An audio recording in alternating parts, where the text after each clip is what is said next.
revision for about 45 minutes. We will have Damodar program because it is on the day of Diwali that this Damodar Leela happened. So we thought on this auspicious day, we'll have lamp offering and also bhoga offering and offering prayers or archana to the deities. So from wherever you are, because many of you are not able to come to the temple, so we thought Lord can come to your home virtually. So we'll have that program starting 6:45 onwards. So just to give you a brief overview of the middle 6 chapters of Gita, in the first 6 chapters, mainly we discussed about Karma Yoga, how Krishna tells to Arjuna that you should do your duty in the spirit of detachment, Nishkama Karma Yoga. At the end of in the 6th chapter, Krishna introduced Dhyana Yoga, that how one should try to meditate after practicing Karma Yoga. One gets knowledge, then one should try to meditate on the Lord, and then ultimately culminate in bhakti. Yoginam api sarvesham madgate nantaratmana Shraddhavan bhajate yomam same yukta tamo matah. So, a topmost yogi is one who is always remembering Krishna in the core of his heart. So that was the definition of bhakti yogi. And after telling about bhakti yogi, Arjuna becomes interested to know more about bhakti yoga. So Krishna continues speaking about bhakti yoga. Maya sakta manah partha yogam yunjun madashraya asamshayam samagramam yatha gnashishi tachrunu. I'm going to tell you everything about me, Krishna says. So try to understand this and hear this attentively. So then Krishna speaks about himself, that how he is the source of all the material and spiritual energies. Earth, water, fire, air, ether, bhumi, rapo, analo, vayu comes from him. And spirit soul is also part and parcel of Krishna. Apare mitastvanyam prakritim vidyame param. The Parashakti is also mine only, Krishna says. So in this way, in 7th chapter, Krishna explains a lot about himself, knowledge about the absolute.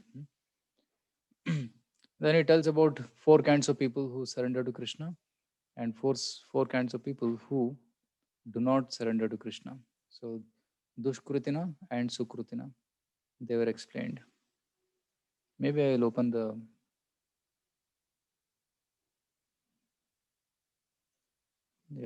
course overview, which will give a better understanding. When you see it, you'll get quick memory of what you have learned.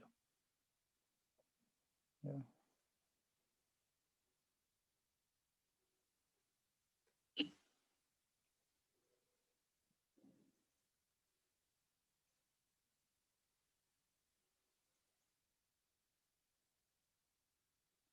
Yeah, you're able to see this?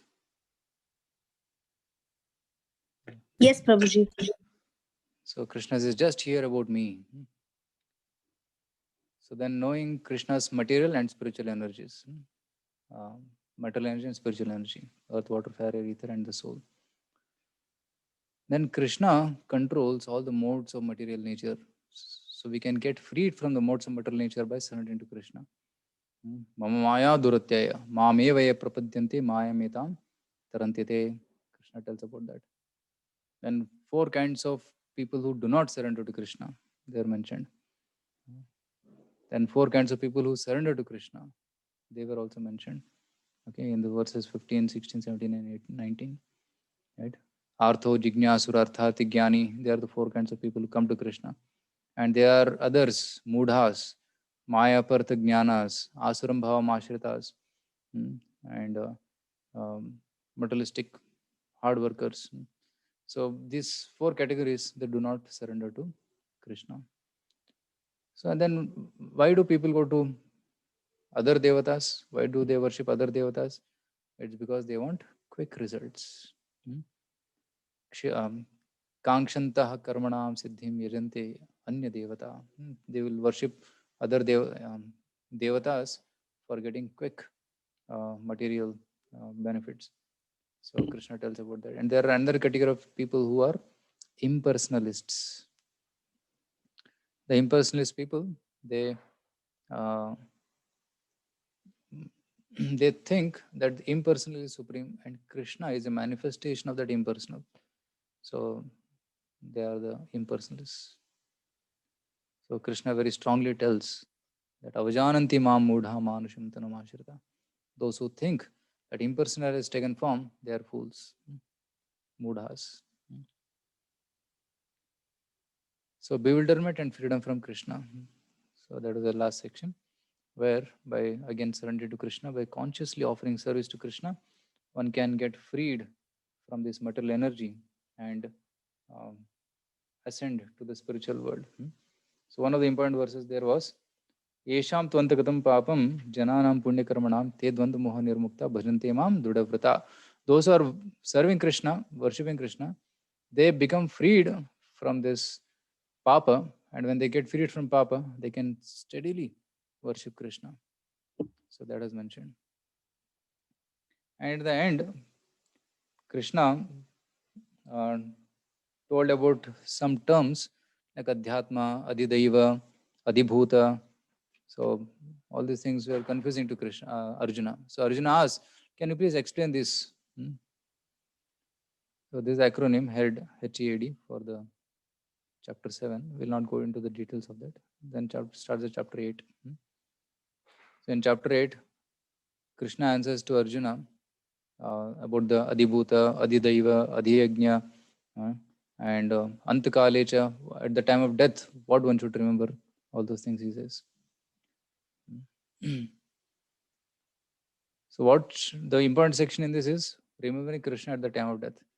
So if you remember Krishna at the time of death, you go to Krishna. If you remember something else at the time of death, then we go to that place, or we get that kind of a body.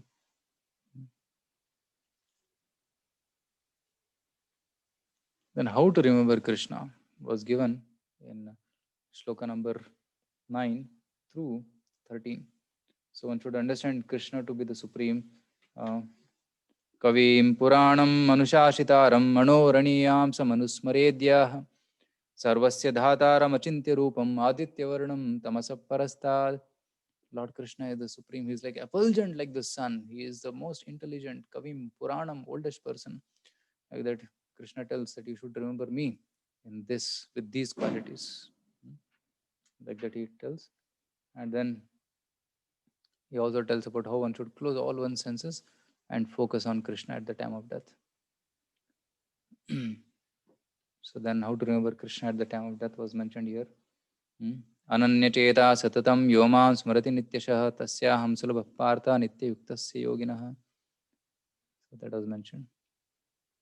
Okay. Then existence of spiritual world was mentioned. That how this material world is temporary. Starting from Brahma Loka to Patal Loka, everything is temporary. Only spiritual world is eternal. So that was described there. So in this way, the 8th chapter ends by describing how to attain the Supreme, and especially the one should remember Lord and chant the mantra Om. In that way, one should quit the body. It was mentioned, and generally we should, if a person quits a body through the path of light, then he'll go to higher planets. If he quits through the path of darkness, then he will again return back. But for a devotee, he need not worry. Krishna tells to Arjuna, at whatever time you quit your body, I will take you back to Godhead. So that assurance was given by Krishna in the last, one of the last shlokas of, I think, 27th verse. He gives this assurance to Arjuna. You don't have to worry, he says. So the acronym for chapter 8 was death, DEAD. The 9th chapter is one of the most important chapters because it is the middle chapter of Bhagavad Gita. And this is the most confidential knowledge, Raja Vidya, Raja Guhya Yoga, where Krishna tells the most confidential knowledge of bhakti. So one should hear from a bona fide guru about Krishna, that is mentioned in the first section. Then one should understand Krishna's Aishwarya Jnana, how Krishna is one with this material world, yet different. Everything is depending on Krishna. Maya tatam midam sarvam jagadavyaktamurtinah matsthani sarvabhutani nachaham teshu vastitah. Krishna says that everything is resting on me. I am in everything and everything is resting in me. That's what he says. Then he says, Nachamastani bhutani pashyame yogam aishwaram bhuta brun nacha bhutasto mamatma bhuta bhavana, he says. So he says that although everything is resting in me, but still I am not dependent on it. I am detached from it. I am not attached. Generally, when we create something, we become attached to that. But Krishna is not attached to this material world. He remains detached, just like air in the sky, air in the space. It is detached, right? Isn't it? The space will not get affected. Like uh, you keep some water jar in the space. Space is not affected. You put some air in that space. It's not affected. Space remains independent, completely detached from whatever you keep in it. So in that way, Krishna is completely detached from his creation. So that was described in the uh, up to the verse number 10. Okay, and those are foolish. They neglect bhakti and they worship other devatas, but the divine don't neglect them. So the three kinds of worshippers mentioned: Duratmas, Mahatmas, and indirect worshippers. It was mentioned there. So basically, those who are Ekatvena, Prataktvena, Bahuda, Vishwatomukam. So these are the three categories. So those some people think that I am one with God, and some people think that there are many devatas, and I will worship the different devatas, Prataktvena, and Bahuda Vishwatomukam. Some people worship the universal or Virat Rupa of the Lord. So they are the indirect worshippers. So then glories of devotional service was mentioned here. And in this section, mainly Krishna tells that how if somebody is practicing bhakti, even a little bit, and Krishna becomes so pleased with him that he will personally protect him. Yoga kshemam vahamiham, Krishna says. I'll personally give him protection and I'll help him, he says. So that's the meaning of that's how the chapter ends. And even Krishna also says that if my devotee by mistake make some blunder, still I will protect him. He should be considered a sadhu because just by neglect he did something, so he will not take it seriously and he will forgive him and he will soon come back to him. Kshipram bhavati dharmatma shashvat shantim nigachati kaunteya pratijani hi name bhakta pranashyati. So Krishna gives us assurance that such a devotee will very soon come back to him. And it ends, this chapter ends with the famous shloka, Manmanabha madbhakto madhyajimam namaskuru mami evashishi satyam te yuktoyam atmanam matparayanaha. Krishna says that you will very soon, very, very soon come back to me. So that is the last verse of this chapter, 9th chapter. Yes. And after that is the 10th chapter, where Arjuna wanted to see the Vishwarupa darshan of Lord Krishna. So here Krishna shows his Vishwarupa. So not Vishwarupa, but he tells about his opulences. About 82 opulences Krishna describes here. And the famous Chatushloki Bhagavad Gita also comes here. So verse number 8 to 11 is Chatushloki Bhagavad Gita, which some of you have memorized also. And verse 11 to 18, Arjuna accepts Krishna as the supreme. Param Brahma, Param Dhama, Pavitram, Paramam Bhavan. He says, you are the supreme. And he requests Krishna to show his opulences, to tell about his opulences. Not show, but to tell. So Krishna tells, no, I am among animals, I am the lion. Among all the stars, I am the moon. Among all the illuminating things, I am the sun. Among the humans, I am the king. Like that, he says that I am the best of everything. Like this 82 qualities he lists. And Arjuna is amazed by hearing about these qualities of Krishna.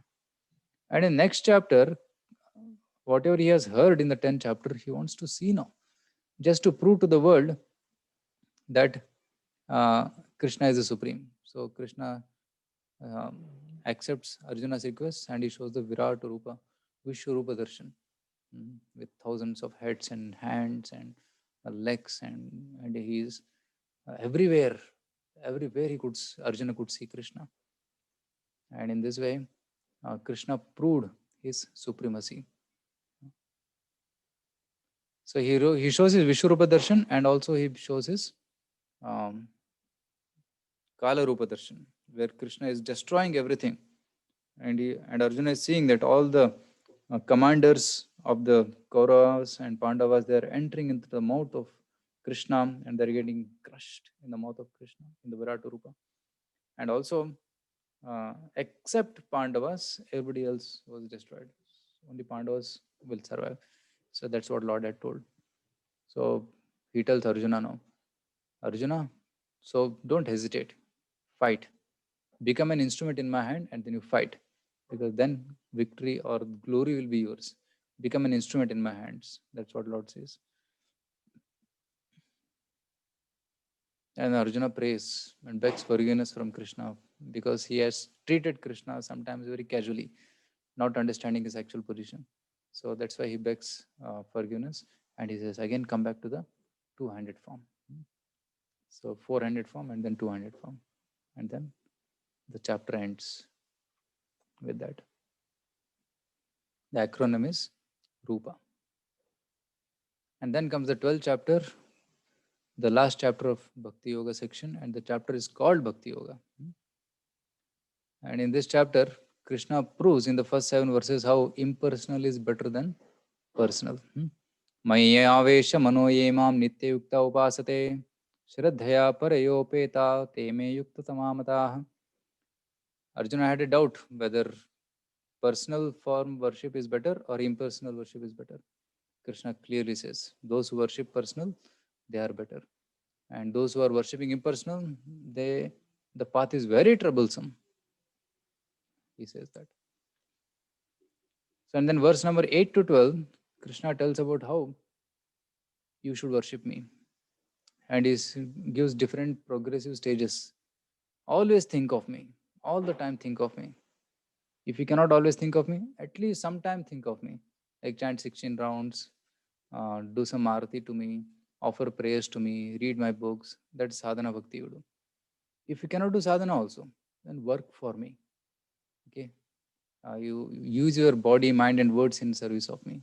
So that's what he says. If you cannot work for me, then give karma phala. Give up your fruits to me. If you cannot give the fruits to me also, then you at least renounce your fruits, give to somebody. Right? In that way, Krishna gives different progressive stages of devotion in this chapter. So Krishna is not rejecting anybody. He says, just whoever you are, whatever you are, you serve me in that way, he says. And then the last section, Krishna tells the qualities which are dear to Krishna. Adveshta sarva bhutanam maitra karuna evacha. Like it starts from there, in the 13th shloka up to the 20th shloka. Krishna says that one who has got these qualities, he becomes very dear to me. And one of the most important qualities in that is bhaktiman. It's used 2 times. That word bhaktiman comes 2 times. So one should develop bhakti. So one has developed this bhakti, he becomes very dear to Krishna. So that's how the Bhakti Yoga section concludes. Okay, and the acronym for this chapter is God. Okay. So with this brief summary which I gave, now we'll go to the quiz section. Okay. So I'll put some photos here on the screen, and you have to tell what is the meaning of it. So I'll ask for a raise of hands, and whoever is raising the hand, I'll give the chance. Okay. Are you ready now? Shall I start?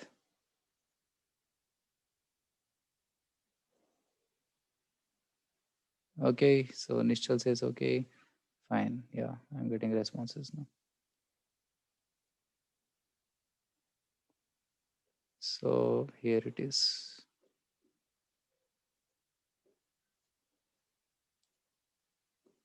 Okay. So I will ask for a raise of hand. Whoever is raising hand, I will choose them to speak. So round 1. Observe the image on the screen and explain its meaning and connect it to the verse from the Gita. Okay, that's the first round. Now, here is the photo. Yes, Pratik. Pratik is raising hand. Yeah. Hare Krishna Prabhu. The photo says that Krishna is like the string which holds all the pearls. Like he's telling that he's the resting place of all the material worlds, but still he cannot be seen by everyone. Like just like the string, as it holds the all the pearls, but the string is not seen, but the main part is the string. If not the string, all the pearls will be scattered. So I Okay. think the verse Correct, is correct. Matta Your Parataram explanation is Nanyat. correct. Yeah, verse. Can you recite the verse fully? Full I haven't by heart. Okay, we said Matta Parataram Nayanath. Anybody else in the audience would like to help Pratik Prabhu get the verse correct?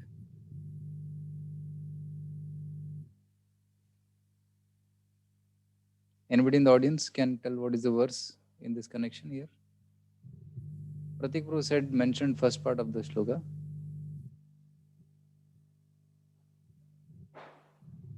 Okay, so devotees are wondering, what is that verse? It starts with Mattaha.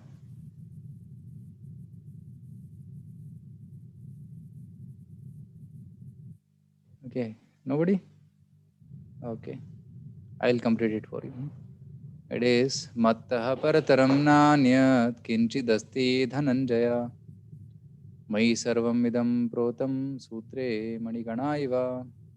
Right. So as Pratik was rightly telling, though you can see the pearls but not the string.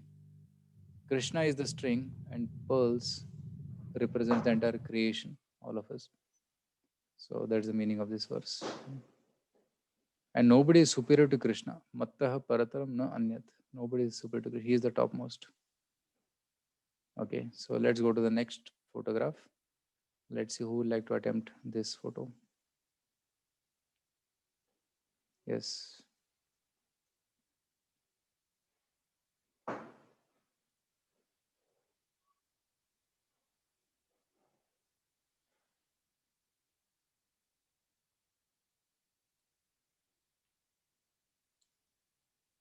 Are you able to get what is this photograph? I have taken all these photos from the shloka PDFs which I had sent to all of you. It's from that only. Yes, Prabhuji. Yes, Rishi. Yes. Prabhuji, here Krishna is explaining that here we are in Burloka, in the earthly planet, from where we can attempt. This is the only place where we can easily attain the Supreme Lord, or we can go to heaven, or we can go to the lower regions. Okay. So yes, Prabhuji, and the shloka here is Brahma Bhuvana Loka Punaravarti Norjana Mamupetya tu Kaunteya Punarjanma Vavidyate. Okay, you got the correct answer, correct shloka. Very nice. Very good. So, but the meaning, the correct meaning of this is, at A Brahma Bhuvana Loka, from starting from the Brahma's planet to the Bhuloka planet, all the places are places of misery. All the planets, they are all places of misery. So, A Brahma Bhuvana Loka Punaravartino Varjuna, Mamupetya. But if you come to my world, spiritual world, Punarjanmana Vidyate, hey Kaunteya, hey Arjuna, you will not take birth again. So that's the meaning of this shloka. Okay. So the point is, we should not aspire to stay in any of these planets. We should go beyond these planets to the spiritual world. Okay. Thank you, Rishi. It's a good attempt. You got the shloka right. So we'll go to the next photograph. Yes. This is from 9th chapter. Okay, previous one was from 8th chapter. This is from 9th chapter. The next one will be from 10th chapter. Very nice photo. You'll see Prahlad Maharaj in the embrace of Lord Narsimhadev.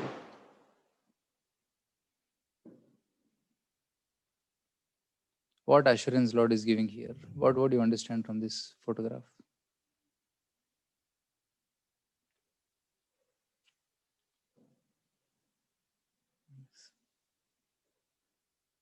from the 9th chapter. And I quoted this just few minutes back.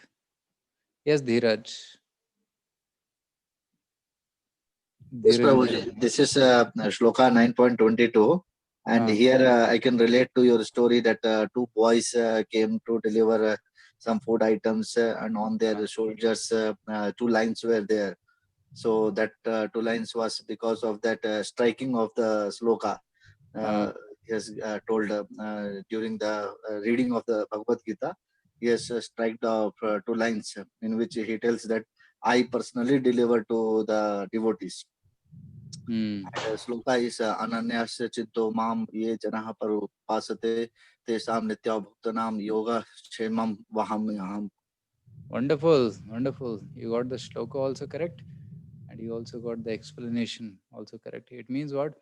Krishna will protect you. Yoga Kshemam Vahamiham. He will take care. Yoga Kshem dekhte hain. So very right. I had quoted in my class the story of Arjunacharya and two boys who came to give him. Actually, Krishna and Balaram came to supply all the necessities of Arjunacharya. Initially, Arjunacharya had lacked faith. He had not developed that much faith in Krishna's protection. But now, after this incident, he developed faith. Yes, he said that is right. And he had struck the two verses, and that striking mark came on the back of the boys. So they were Krishna and Balaram. Okay. Thank you, Dheeraj, for the right explanation. So we'll go to the next one. This is from 10th chapter.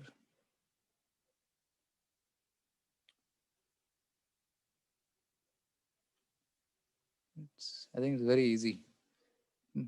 Already so many hints are given in the slide itself.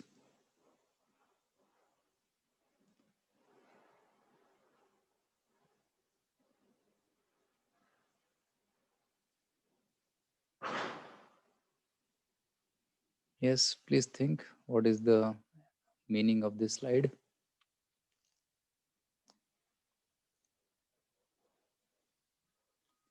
Okay, I think Rishi is raising the hand. He has already spoken, but if anybody else would like to take the chance, we'll give him chance first. If nobody is there, then we'll give Rishi the chance.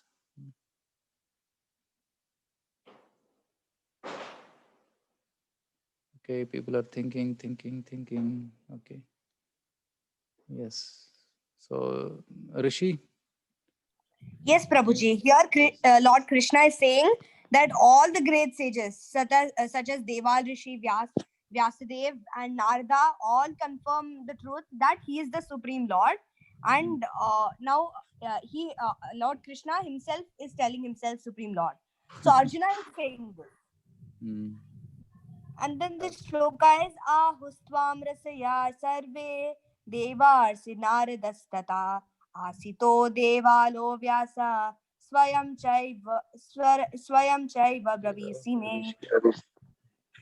Correct. Wonderful. So this comes in 10.12, 13, where Arjuna is declaring Krishna to be the Supreme. Param Brahma, Param Dhama, Pavitram, Paramam Bhavan, Purusham, Shashwatam, Divyam, Adi Devam, Ajam Vibhum. You are the topmost. I am not telling, but all the great sages are telling. Asita, Devala, Vyasa, Swayam, Chaiva, Bravishi Me. Like here, Asita Rishi, Vyasa Rishi, Narada Rishi, they are all telling this. So Krishna is unanimously declared by all the sages to be supreme. So that's the meaning. So we'll go ahead to the 11th chapter.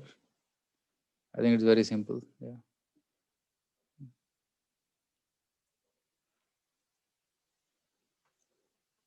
Would like to explain this? What do you see in this image?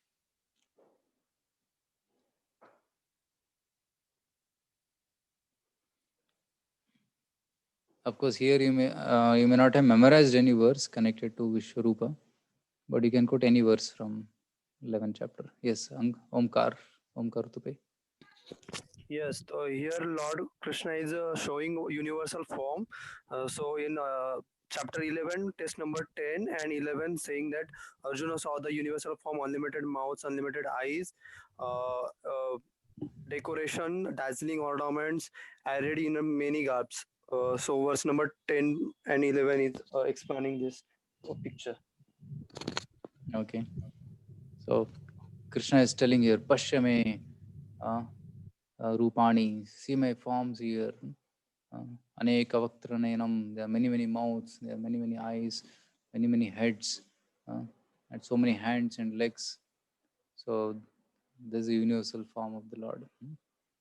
So would you like to quote any shloka from the 11th chapter?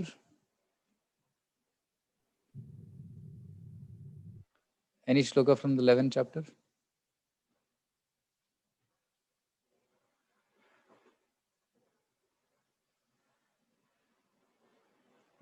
Anybody else would like to attempt?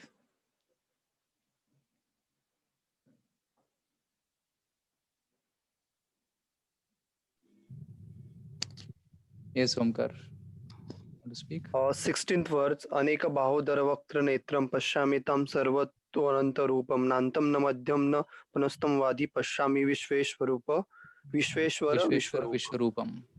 Okay, thank you. Wonderful. Pashyami Vishveshwara Vishwarupam. Hey, Lord of the universe, I'm seeing your Vishwarupa form, he says. So, thank you. So, and one of the most important verses in this chapter is Bhaktyatvananya Shakya Aham Evo Vidorjuna Jnatum Drashtum Cha Tatvena Pravishtum Cha Parantapa. So, Lord Krishna can be understood only by bhakti. So, that's the one of the most important conclusions of the 11th chapter. Because although Arjuna saw the Vishwarupa Darshan, he was not happy. He was scared by seeing that. He said, Lord, I don't want to see this form. I want to see your Saumya Vapuhu. So the Lord again showed his two-handed form. Then he was very pleased. And Lord said, Sudurdarsham idam rupam. This two-handed form is very rare to see. Right? So actually the most rarest form to see is Krishna's two-handed form, and to understand that two-handed form to be the Supreme Lord, Shama Sundara. So that is very rare. Okay. And coming to the 12th chapter, yes, very famous photograph from 12th chapter.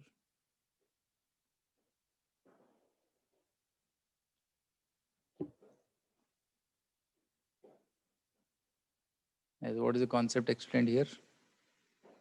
It comes in the initial 5-6 shlokas, 7th shloka. Yeah.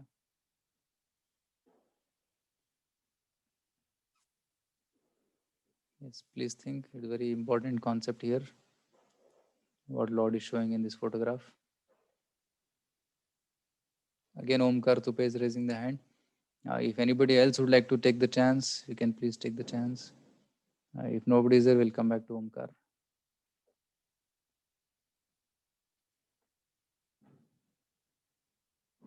Okay. Yes. So I think Omkar, Rishi is again raising hand. Rishi already got 2 chances. Okay, we have Vaishali Mataji. Yes, Vaishali. Yes, Vaishali Mataji can unmute and speak. I think in this verse, the Supreme Lord is telling that whoever is worshipping me and giving all his devotional service to me, I will take him back home, back to Godhead. ये तु सर्वाणि कर्माणि मयि सन्न्यस्य मत्परः अनन्येनैव योगेन मां ध्यायन्त उपासते. Yes.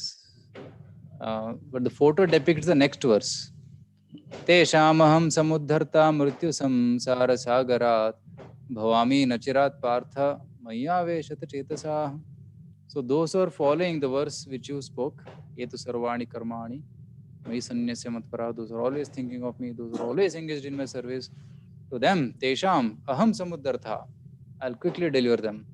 Coming on the shoulder of Garuda, there's a verse mentioned from Varaha Purana where Lord says that Garuda Skandam Aropya, I'll come on the Skanda of Garuda, and Nayami Paramam Sthanam, I will take a person to the spiritual world. So that assurance Lord is giving here in the 12th chapter. So very nice. Thank you, Mataji. Very wonderful. So you gave the right explanation for this shloka. So we are like people floating in this or drowning in this ocean. And if we serve Krishna, then Krishna will come and we have to hold Krishna's hand, he will take us. Okay. So thank you. Shivani is raising the hand. You want to say something?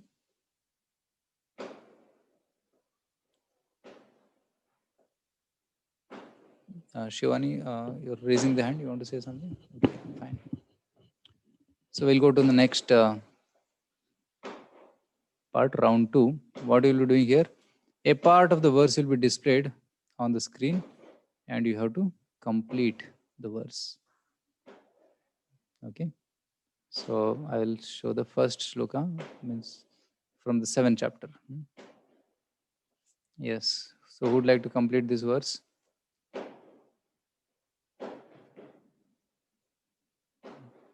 So anybody raising hand?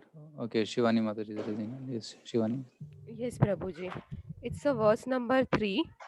Uh, मनुष्याणां सहस्रेषु कश्चित् यतति सिद्धये यततामपि सिद्धानां कश्चिन् मां वेत्ति तत्त्वतः.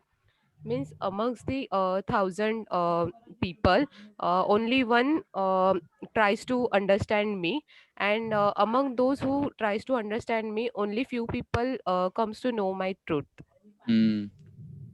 So very correct answer. Manushyanam sahasreshu.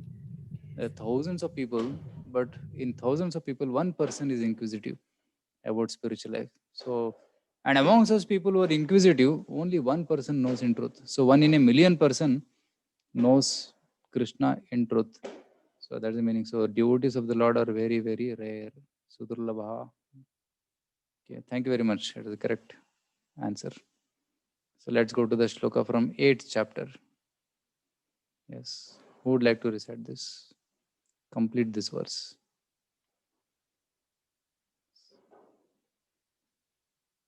I think Vaishali Mataji and Shivani Mataji is still raising hand, but we'll give chance to others. Okay, Omkar just spoke before. Anybody else would like to attempt? We'll try to give a chance to new people who are not yet attempted. Yes, we have five more minutes only. So one shloka per minute. Okay, if nobody is there, then I'll give chance to Omkar. Yes, Omkar, you can speak. अंतकाले च मामेव स्मरणमुक्ता कलेवरं यः प्रयाति सवद्भाव याति नात्रत्र संशय. Here Lord Krishna says that the person who remember Lord Krishna during quits his body, then he can attain the nature of a Lord Krishna, that is Golok Vrindavan, without any doubt. Okay, wonderful. Thank you. So this is the right answer. One who remembers Krishna, Maam eva smaran. But remember Krishna, if he quits our life, then he goes to Krishna Loka. Right? The example is, so see Jada Bharata, Bharat Maharaj remembered the deer and he became a deer in the next life. But when he became Jada Bharata, there he was very careful. He remembered only Krishna. So he went back to Krishna. So that's the example for this. Okay. So this is the shloka from 9th chapter. The first shloka from 9th chapter. Again, Omkar is very enthusiastic. He knows this shloka. But I'd like to give chance to others.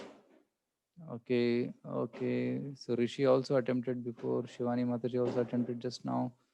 Vaishali Mataji also spoke. Anybody else? We have so many others. Sapura, Avanish, Dipali, Dheeraj, Dr. Harsha, Kiran, Shobita, Shriya. Yes. So many others. Okay. Okay, so we'll give chance again to Rishi. Yes, Rishi. You can tell the verse and its meaning. Me, Prabhuji? Yes. Yes, Prabhuji. Rajavidya Rajaguhyam Pavitram Midam Uttamam Pratyakshavagam Damyam Susukham Kartum Avyayam. Prabhuji, this is verse 9.2. Here Krishna is saying that the knowledge he's going to give to Arjuna is the king of all education and is the most confidential knowledge. it's the most purest, and it is the most perfect of the religious knowledge. It is everlasting and cannot be destroyed at any cost, and it is always joyfully performed because it is in bhakti yoga. Oh, wonderful. You repeated the translation accurately. Thank you very much. So the king of all knowledge is bhakti. So that's what Lord says here in this shloka. Okay, so we'll go to the last 3 verses. Okay, I already spoke this verse, but still, anybody would like to repeat this verse? This is 10th chapter. 10th chapter. So who would like to attempt? Okay, Omkar. Okay, let's give chance to Omkar. परम ब्रह्मं परम धामं पवित्रं परमं भवान् पुरुषं शाश्वतं दिव्यम् आदिदेवं विभुम्. Ajam So Lord Vibhum. Krishna here says, okay, Ajam Vim, sorry. So Lord Krishna here says that I am the ultimate, the supreme abode and purifier, the absolute truth and the eternal divine person. And in next verse, other like Narad Rishi and other people also confirm this. Yeah, correct. Param Brahma means he is a supreme Brahman. We are a small Brahman, but Lord is Param Brahman. Param Dhama, he is ultimate abode of all living entities. Pavitram, purest. Paramam Bhavan, you are supreme.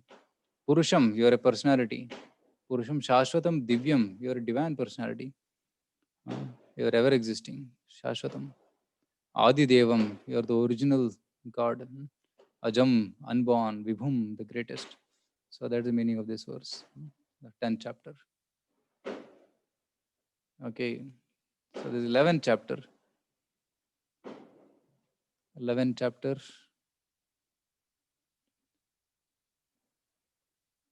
53rd verse, I guess, yeah. Yes, who would like to recite this verse? Vaishali Mata is raising hand. Would you like to attempt? Again, Omkar. Omkar has memorized all the verses. I think he has done very nice homework. Very good. Anybody else participating here would like to attempt? If not, we'll give chance to Omkar. Okay, Omkar, we can take this chance. We just have 2 more minutes remaining. Yeah.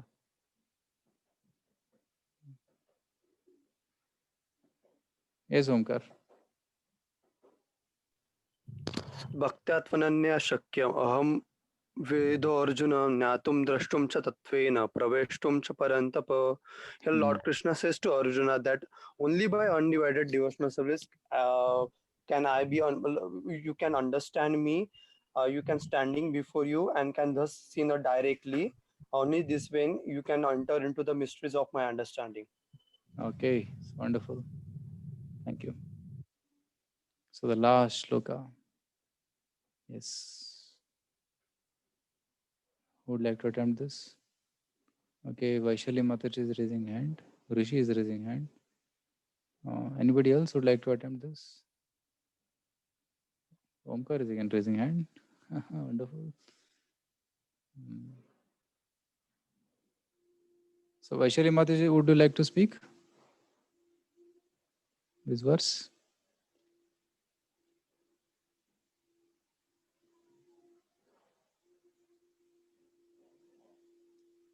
Hare Krishna.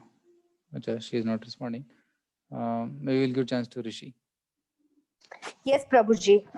Here, the verse is Klesho dikatarastesham avyakta sakta chetasam avyakta higatir dukkham dehabadvir avapyate. Yes.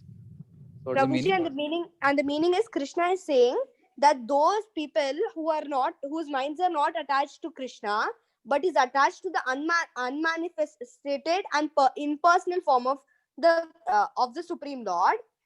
Here for them advancing and attaining Vaikuntha is very troublesome. So to make progress, to pray instead of suffering there and trying to attain Vaikuntha by that process, we can do Bhakti Yoga and attain Vaikuntha. Okay, yeah. So the impersonal path is very troublesome. So better than that is accepting a personal path. So that's correct. Thank you, Rishi.